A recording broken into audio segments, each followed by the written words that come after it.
Alhamdulillah Rabbil Alamin, wassalatu wassalamu ala asyrafil anbiya wal mursalin wa ala alihi wa sahbihi rasulillah ajma'in. Rabbi shrah li sadri wa yassir li amri wahlul 'uqdatam min lisani yafqahu qawli. Baik, sama-sama kita hormati seluruh siswa-siswi, para ustaz-ustazah yang hadir pada acara kita yang berbahagia ini, yang mudah-mudahan insyaallah berkait Allah Subhanahu wa taala. Amin. Di sini nanti saya akan menceritakan tentang apa-apa saja peristiwa-peristiwa dan keadaan-keadaan seperti apa tentang saudara-saudara kita yang berada di Palestina. Insyaallah nanti di sini saya akan memandukan untuk menerjemahkan apa yang disampaikan Syekh. Mudah-mudahan itu sampai ke hati kita masing-masing semuanya, insyaallah. Kepada Syekh kami persilakan untuk yang tepat. Bismillah wassalatu wassalamu ala rasulillah. Amma ba'd. Fa inna Allah ja'ala al-mu'minina ikhwatan fihi wa rabata bainahum bi ridati al-mahabbati billah wa ja'ala al-mahabbata wat-ta'akhi min 'alamati al-iman. فقال الله تعالى إنما المؤمنون إخوة.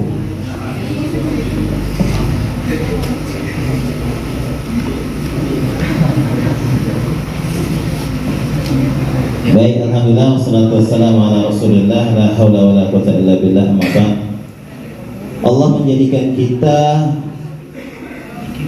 menjadi seorang ikhwah, saudara.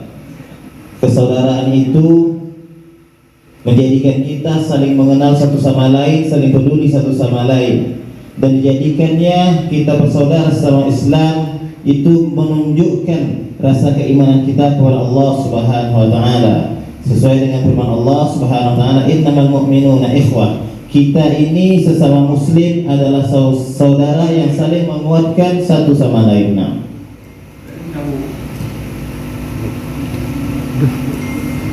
فإنه لمن دواعي سروري أن أشكر هذا البلد الكريم الطيب بلد أندونيسيا على حسن وكرم الضيافة حكومة وشعبا، فقد قاموا بالواجب فجزاهم الله عنا ألف خير.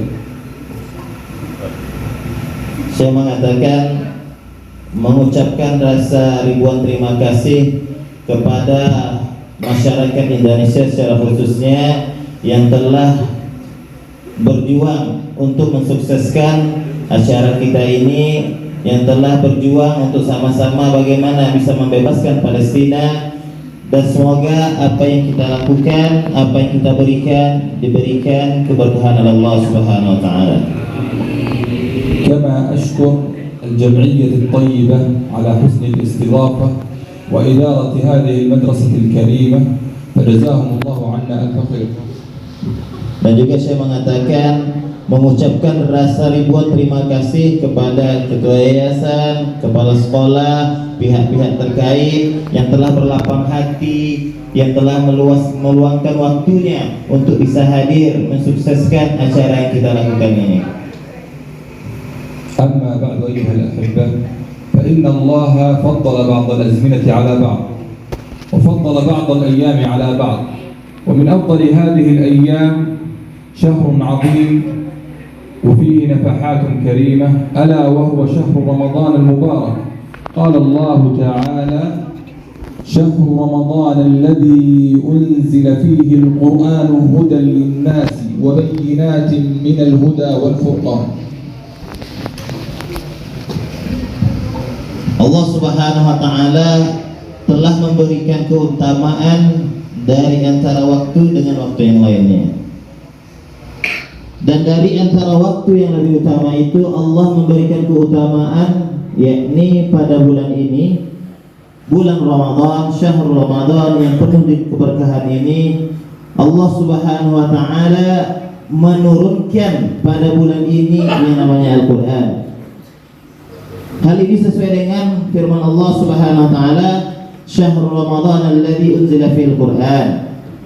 Di bulan yang mulia ini, di bulan yang penuh dengan keberkahan ini, Allah Subhanahu wa taala menurunkan Al-Qur'an. Tujuannya untuk apa? Untuk memberikan petunjuk bagi kita. هذا الشهر ليلة عظيمة من أعظم ليالي السنة، وهي ليلة القدر. قال الله تعالى: إنا أنزلناه في ليلة مباركة. وقال الله تعالى: إنا أنزلناه في ليلة القدر. وقال أيضا: ليلة القدر خير من 1000 شهر. وقال: من قام ليلة القدر إيمانا واحتسابا غفر له ما تقدم من ذنبه. Dan pada bulan ini Allah Subhanahu wa taala juga menurunkan satu malam, satu hari, yang mana satu malam ini, satu hari ini lebih baik daripada 1000 bulan. Sesuai dengan firman Allah Subhanahu wa taala, "Inna anzalnahu fi lailatul qadar." Sungguh kami turunkan Al-Quran itu pada malam Lailatul Qadar. Lailatul Qadri khairun min 1000 syahr, yaitu satu malamnya itu lebih baik daripada 1000 bulan. Dan juga dikatakan oleh Nabi Muhammad SAW, siapa yang melaksanakan, yang mendirikan malam-malam puasanya, yakni mengerjakan amal soleh, berpuasa di pagi harinya, kemudian melaksanakan tarawih di malam hari, qiyamul lail, membaca Al-Quran dan melakukan amal soleh lainnya, maka akan diberikan Allah imanan, Allah teguhkan keimanan. الجود والكرم والإحسان. فقد كان النبي صلى الله عليه وسلم يجود في جميع الأشهر والأيام، وأعظم ما يجود في شهر رمضان المبارك. وأيضا فهو شهر النصرة والتمكين، فقد وقعت به معركة بدر الكبرى وفتح مكة وفتوحات عظيمة للبلاد الإسلامية. Dan juga masyarakat muslimin yang hadir pada pagi yang penuh dengan keberkahan ini, bulan puasa merupakan bukan hanya selain bulan yang penuh dengan keberkahan, akan tetapi bulan puasa adalah bulannya kita untuk mengeluarkan infak yang luar biasa, sedekah yang luar biasa, atau lebih dikenal dengan bulan kedermawanan. Rasulullah SAW adalah orang yang paling dermawan pada bulan-bulan yang lain, akan tetapi beliau Muhammad SAW lebih dermawan lagi ketika masuknya bulan suci Ramadan. Oleh karena itu, marilah kita di bulan suci Ramadan ini membantu saudara-saudara kita yang membutuhkan di Palestina nanti, insyaallah. وكما جعل الله في هذه الأيام أيام عظيمة، جعل أيضا أماكن عظيمة، ومن أعظمها المسجد الأقصى المبارك. وقد قال الله تعالى: سبحان الذي أسرى بعبده ليلا من المسجد الحرام إلى المسجد الأقصى الذي باركنا حوله. Dan di antara tempat-tempat yang dimuliakan oleh Allah Subhanahu wa taala yaitu Masjidil Aqsa. Sesuai dengan firman Allah Subhanahu wa taala, subhanalladzi asra bi 'abdihi lailan minal masjidil haram ilal masjidil aqsa alladzi barakna haulah. Maha suci Allah yang telah memberangkatkan Nabi kita Muhammad sallallahu alaihi wasallam pada malam hari dari Masjidil Haram ilal Masjidil Aqsa, dan bahwasanya apa yang ada di sekeliling oleh Masjidil Aqsa ini atau Palestina ini merupakan negeri yang penuh dengan keberkahan. وهي أيضا أرض مباركة، فهي أولى القبلتين وثاني الحرمين الشريفين، بني بعد المسجد الحرام ب40 سنة، فهي أرض مبارك ما حولها جميعا. Masjidil Aqsa ini merupakan kiblat pertamanya kita, Bapak Ibu, umat Islam. Masjidil Aqsa ini termasuk masjid yang penuh dengan keberkahan. Masjid kedua yang dibangun setelah Masjidil Haram, yang dibangun sekitar lebih kurang 40 tahun. ولكن وللأسف فإن المسجد الأقصى المبارك محتل من قبل اليهود لعنهم الله، وهم يقومون بعدة إجراءات إجرامية لتهويد المسجد الأقصى.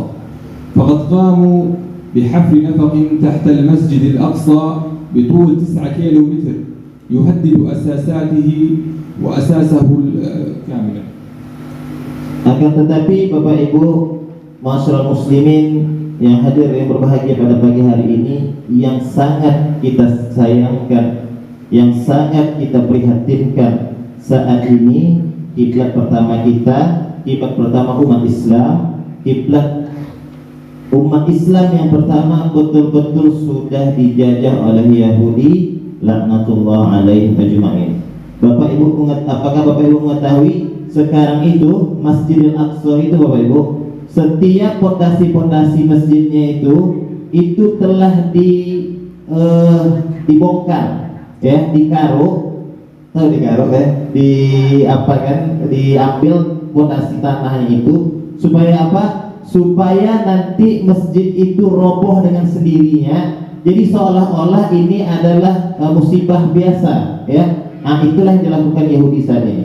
Jadi masjid itu udah digali pondasi-pondasinya seperti ruangan kita ini, pondasi ini udah digali 6 meter tuh untuk dirobohkan. Nah, itulah seperti itu saja. Nah, وتم فيه فرض التقسيم الزماني والمكاني، وقاموا أيضا بتقليل عدد المصلين في المسجد الأقصى، فبعد أن كان كثيرا جعلوا عددا قليلا فقط هم من يدخلون المسجد الأقصى.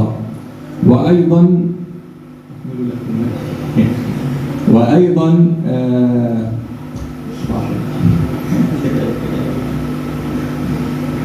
bukan hanya itu Bapak Ibu, lalu apa lagi yang dilakukan oleh Zionis Yahudi laknatullah alaihim setelah melakukan itu? Saat ini juga Masjidil Aqsa itu, dewan kemakmuran masjidnya itu yang memegang itu orang Yahudi. Jadi mereka melarang umat Islam, kita umat Islam dilarang untuk sholat di tempat kita. Bayangkan, kita dilarang untuk melaksanakan ibadah di tempat kita yang harusnya kita bisa beribadah dengan aman di sana.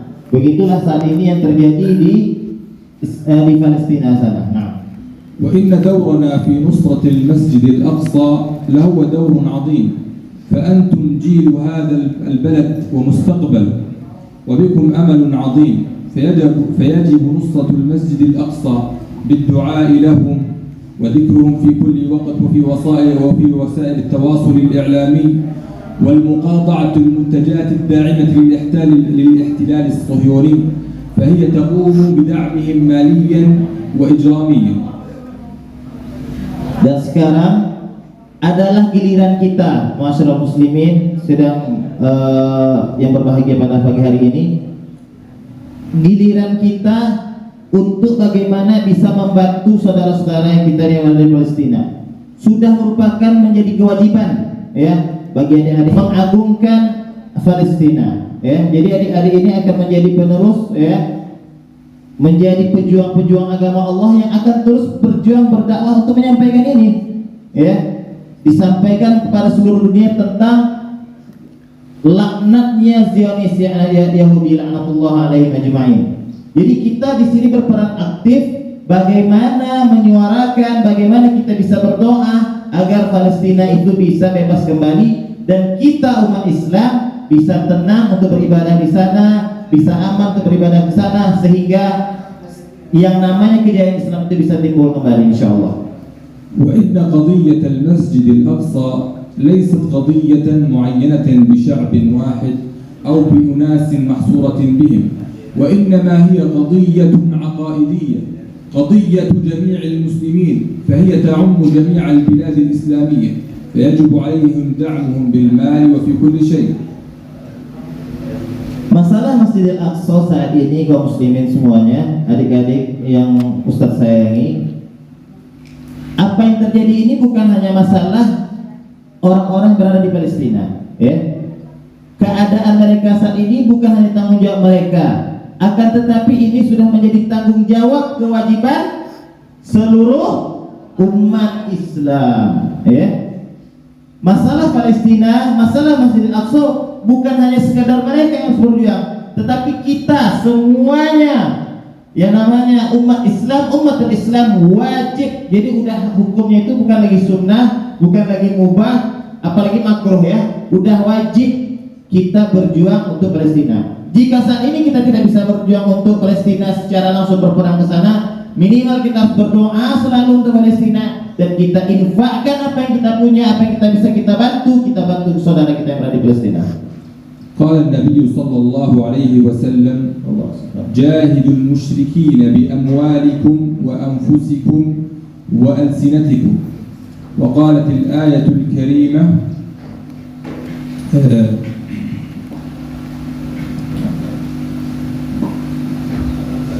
مثل الذين ينفقون أموالهم في سبيل الله كمثل حبة أنبتت 7 سنابل في كل سنبلة 100 حبة والله يضاعف لمن يشاء.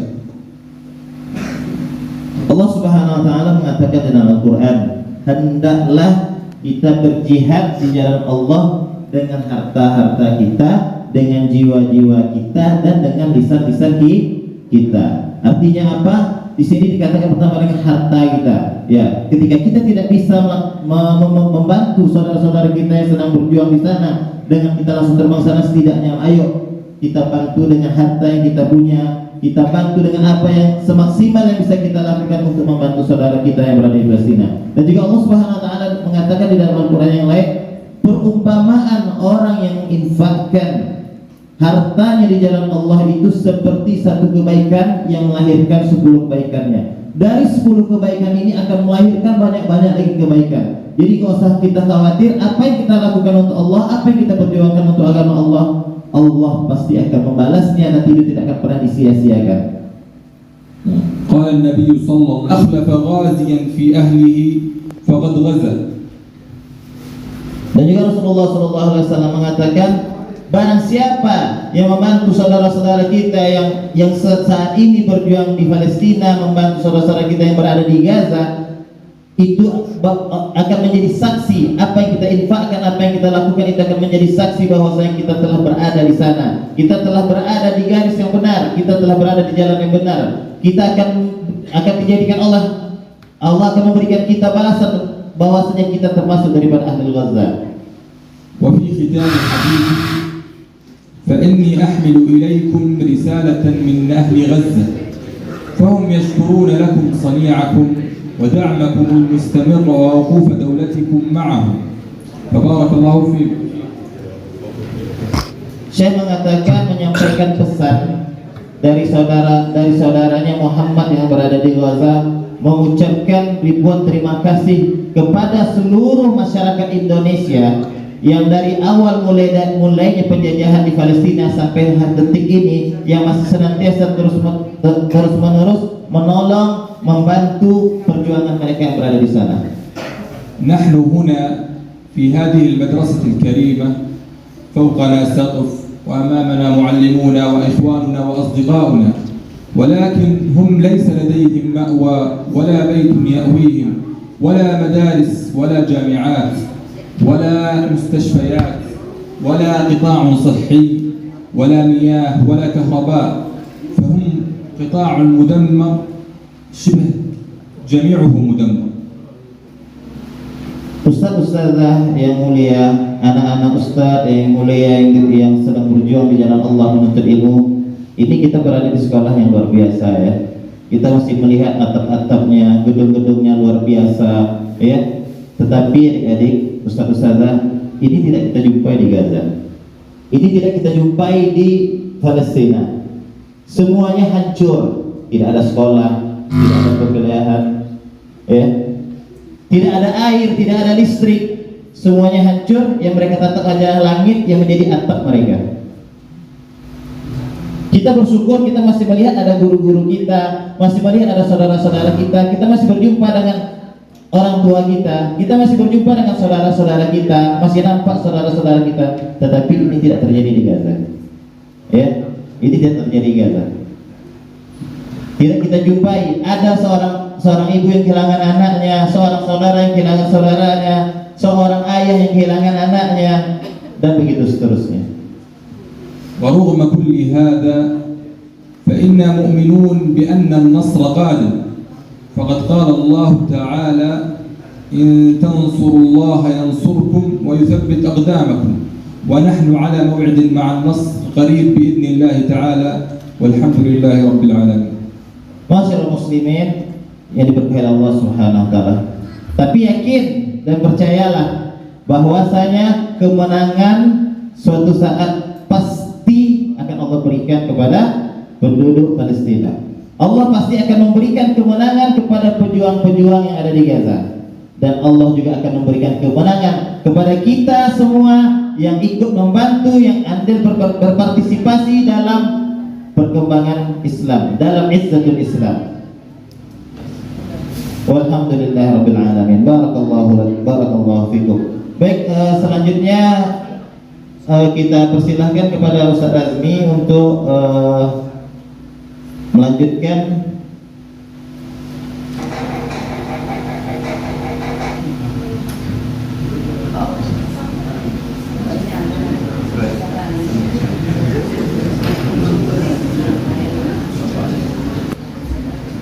Bismillah.